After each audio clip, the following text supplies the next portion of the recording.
Steven, I can't wrap my head around this. What's going on with you? Where the heck are you right now? If you're not in the middle of some life or death situation, you better drop whatever you're doing and get yourself back home immediately. Oh, hi, Mom. What's the deal all of a sudden? Why the frustration? You watched me head out for work this morning. I left for work this morning just like any other day. You saw me, didn't you? I can't just abandon my job and come back home on a whim. I'm still in the middle of my lunch break. So, if there's something you need to say, let's say it before I have to get back to work. You think you can just feed me lies and I'll buy into them? Do you seriously believe that? Hold on a second. I'm genuinely confused here. I don't understand why I'd make up stories about this. I've heard enough. To my surprise, I raised someone who was both useless and good at lying. I'm still not getting it. Lay it out for me. I don't even remember how you raised me.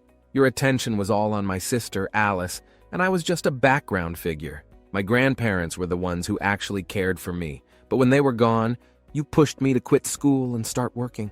My dreams got sidelined so you could have some extra cash. Quit dwelling on the past like that. You're a pro at twisting the narrative to your advantage. Enough dilly-dallying, Stephen. Get back home now. We're having a family meeting, and I won't tolerate any delays. Hold up, did you seriously say a family meeting? Are you for real, Mom? Absolutely for real. It's high time we talked about your future. You can't just drift through life without a plan. So now I'm the lazy one. Seriously, Mom? It's pretty hard to believe you're calling me that. If it's not something monumental, I won't be rushing home. I've got work on my plate, and I'll lend you an ear once I'm done for the day. Did you just bring up work? I'm not following. What job are you even talking about? You've been bouncing around without steady employment. This feels like talking to a wall. Anyway, I need to go. I'll talk to you later. You better make your way back home, Stephen. There'll be consequences if you keep brushing me off. You better don't make me angry. Wait a sec. Did you not hear what I just said? Just hold on and stop talking. I know you're not really busy right now. Just come home before I get mad. You seriously need to start listening. It's like I'm talking to a wall. I've got an important work meeting later, so I can't come home. What's the deal? How can you, who's not even working, have a meeting? This seems pointless.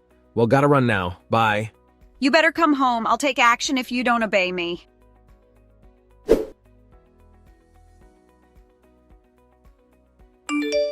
Steven, I can't believe you'd do something like this. How could you skip our family meeting? How dare you? Alice, come on, are you serious? I already told Mom I couldn't make it home due to work. I'll listen to whatever you guys want to discuss when I'm back from work. My job comes first unless it's an emergency. We can hold a family meeting anytime. It was an emergency meeting. We gathered to address your dishonesty about work. If you're truly unemployed, we need you to start working. Your lack of effort has gone on for far too long. Honestly, I'm not understanding where all this is coming from. I was literally at my work desk dealing with paperwork. Quit with the lies. An unemployed person doesn't have any business with paperwork. How many times do I have to repeat myself? I'm not unemployed. Could you please explain how you arrived at this conclusion? I've always felt like an outsider in this family, but this is the first time I'm being accused of being jobless. I'm really busy with work. Not unemployed as you think. What triggered this sudden assumption? We actually found out about your unemployment this morning. You better not lie to us anymore. There must be some mistake. So what evidence did you stumble upon? I ran into one of your high school buddies, John. Remember him? Yeah, I do. What's wrong? Well, I bumped into him at the station this morning and we chatted a bit. He asked me what you were up to these days. He mentioned that the last time he spoke to you was at a high school reunion 7 years ago. He told me you had quit your job then, and he was curious about your current work situation. Unbelievably, you've apparently been jobless for a staggering 7 years. That's just not acceptable. I can't imagine how useless and lazy you are.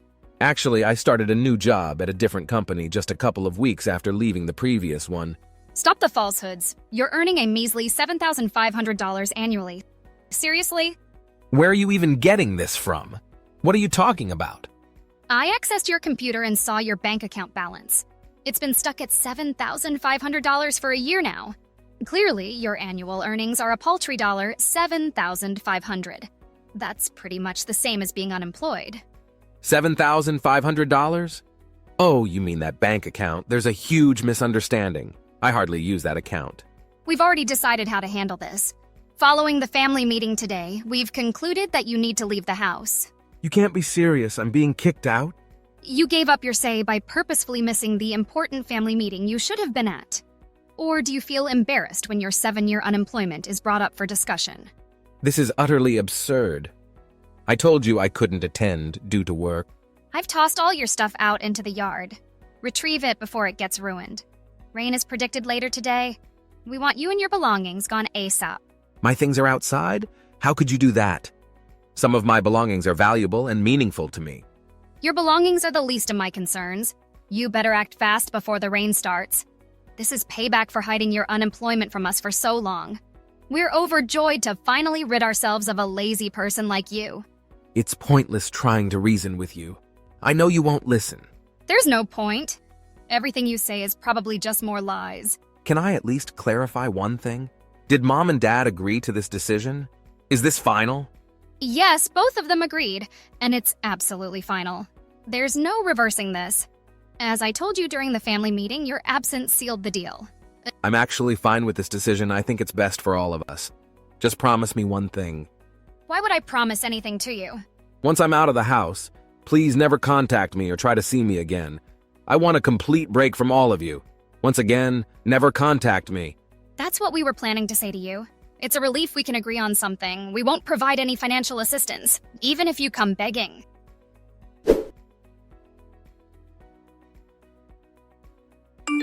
Stephen, I'm honestly surprised by what you did. How on earth could you have accessed our family's savings without even telling us? You need to return all the money you took immediately. I think I made it quite obvious that I didn't want to hear from you again. Once more, I discover that I'm being falsely accused of something. Can you explain what's happening? This time I'm talking about the joint bank account we all pitch into for our everyday needs. The money in that account is disappearing rapidly, and it's quite clear since our spending habits haven't changed. I suspect that you might have somehow managed to access the account without permission and have been using up our savings. How on earth could I have managed to access that account? I don't know the password, and I haven't connected any cards to it. I'm getting tired of your constant excuses. It's time to tell the truth. You must understand how serious this is, right? I might have to involve the police. But if you admit it now and give back the money, I won't do that. You don't need to do something illegal like this. And let's be realistic. Living on just $7,500 a year is really hard. You need to think about your situation and do something to make your life better right away. If this keeps happening, you might end up with no place to live and asking for money on the streets. Actually, I earn $7,500 per month, not per year. That's my monthly income. What in the world are you even saying? Haven't I emphasized that I'm fed up with your fabrications? Alice told me that your annual salary was $7,500. She claims to be certain of this after examining your bank history. There seems to be a big misunderstanding. The account she knew was the one I used during my high school days. You're telling me that money is from your high school days? What exactly does that mean? Yeah, that's the money I saved after you compelled me to leave high school. I took up a couple of part-time jobs, and that's where I earned my money. You must be kidding. You're asserting that money comes from part-time work? That's correct. It's an old account. I recently accessed it after a lengthy period of time. Honestly, I had forgotten about it over the years. It appears Alice mistook that account for my current primary one, leading her to believe I only earned $7,500 a year. You really thought I'd buy into such an obvious falsehood? Stop lying. It's time to confess your actions. I'm just telling the truth. It's up to you to believe it or not. But I think it's time for you to accept the truth. What on earth are you referring to? I'm sure Dad knows where our disappearing money is going. Please find Dad to ask more about that. What exactly are you implying? I think the company filed for bankruptcy about a year ago, which led to the employment of its staff after the company as a whole was shut down. How come I didn't know about this? Did his company truly go bankrupt? I believe they were doing great, and he even got a recent raise. I'm quite certain that's all untrue. I guess he just hadn't told you all about it yet. Actually, I'm not sure if he even plans on revealing it. The only reason I know about his company going bankrupt is because we both work in the same industry. I decided to help out and consistently deposited $2,500 each month into the household expenses account. My intention was to offer financial support until he found a new job. Wait, are you serious? You're the one who's been putting that much money into our account? And did you just say you work in the same field as him? Does that mean you finally found a job? Yes, I've been working here for about 7 years now. Did you say 7 years? I thought you were unemployed all this time. Why didn't you mention it? Actually, I did mention it to you all. I told you I was going to quit my job so I could eventually take over my girlfriend's father's company. I shared this with each of you, but it seemed like no one was interested. Everyone just assumed I'd been without work for 7 years. I truly felt like an outsider. It was as if none of you were really listening to what I was saying. Hold on. Are you saying you're going to become the CEO of a company soon? Yes, that's exactly what I mean. At present, I'm managing one of the departments. I've been putting in extra hours, so I'm currently making at least $7,500 a month. That's a lot of money. I'm genuinely proud of you. It's a bit late for those kinds of compliments now. It's pretty crazy how I can earn the same $7,500 in a month these days. Back when I was juggling those part-time gigs after leaving high school, it took me well over a year to save up $7,500. I guess I've really come a long way. I'm still trying to wrap my head around the idea of you becoming a CEO and making $7,500 a month. Well, honestly, all of this doesn't matter much to you all anymore, right? We cut ties, remember? That was a huge mistake. You're more than welcome to come back now. Why would I even entertain the idea of returning? I was shown the door on false accusations. My belongings were literally tossed into the yard, and I had to gather them all in the pouring rain. I endured insults for something I didn't do. It's as if no one has cared about me since I was little. We had no choice but to ask you to leave because you missed our family meeting. I made it clear that I had a significant work meeting that day. I also told you I'd listen to your side of the story after my work commitments. It wasn't an emergency, right? You can wait for me. Instead, I was ushered out of the house without any opportunity to explain myself.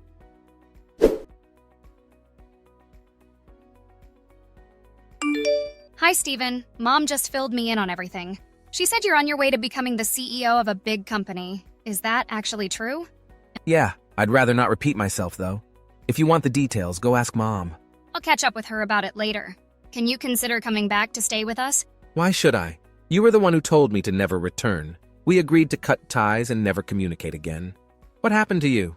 I wouldn't have said that if I knew you were going to be a big shot CEO. It's sort of your fault for not telling me earlier. Actually, I told you about my job when I first got it. You decided not to listen. None of you were interested in me at all. Even when I tried to engage with you all, I was ignored. There was a valid reason behind that, you know. It's astonishing how my treatment has changed. Now that you're aware of my job status, your interest in me seems purely financial, right? Quite pathetic. Don't you feel embarrassed? It's not like that. I just suddenly want us to live together again. We are siblings after all, right? Sure, whatever. Anyway, I have to return to work. Hold on, you can't just go. We haven't resolved anything. Our savings are running low, and it looks like we won't manage next month's living expenses. Oh, none of my business. It's not my concern anymore. Please help us. Remember that we severed ties? That means we're no longer family. You all are strangers to me now. I don't have any obligation to assist strangers. Deal with your problems on your own. Farewell, and please refrain from reaching out again.